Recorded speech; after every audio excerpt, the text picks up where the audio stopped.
कोई कांग्रेस पार्टी से लेबाक से कन्नगा लेबाक से सेलगा पाइदे सुपर दायित्व लौबनी पार्टी नि हाइसे मसी सुकाउ ओबिदना आइगी वखन पुरा थाबो पिरगा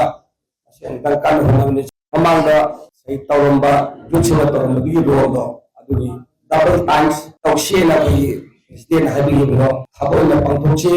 अदुगा अमगा बायस लेबि थबकसे ममांगा नुना नुमाय थाबम एम थेंनारमनि युति ममांगा नुना मखा चलमा तंदा प्रेसिडेंट बायस जन नुना दबा अदगी सिगी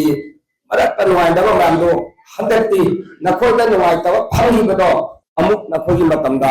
मदु फंगदा भरसी अदुगा youth for change the society हाइबने अदुगा पार्टी सु यूथ ने चेंज तौरकदोरिबनि अदुना कोगी कांग्रेस पार्टी से कांग्रेस पार्टी से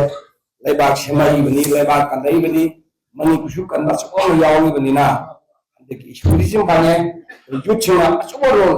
से लौनिंग नगने ले मांगा कारबि सुसु इनी उपाय में इलेक्शन न होनबदा अचुबा रोल लक्ष्य से हजनिने अदुगा मरोना अंदर खोगी निरोन तोबिगी बा जुकी चिनाउ पुनबा सिगी जुकी कमिटी ना मुक्तम कांग्रेस भवनदा वन से फॉर द शायचना तोबिगी बा मायम दो मुक्तम लाबिनदा बा हाइदना तोगिरगा के मुसे अतुबि मतंदा अदुगा सगी मदुदगी कोइना खोगी जुकी प्रेसिडेंट सिंगा प्रेसिडेंट मायम लेसना केंद्र सब मतंदा अंगाय फदना केंद्र प्रेसिडेंट सिंह जुकी मेंबर सिंह लोग की अहम सिंह लोग कांग्रेस कमिटी सिंह मफम लेबा पीसीसी मेंबर्स पुनमसे फुल कोऑपरेशन पीरगा सगी इने थबाम पांथोपदा यारगदी कोऑपरेशन पीरगा गवर्नमेंट से हाइजनिंगे अरुगा नौना खंगलेबा कोगी सिंगाव फाइव पुनम थबाओने हाइदोखिबा थबकतोगा नाउथुगिबुगा तौबु थबकतोगा चापता मानन से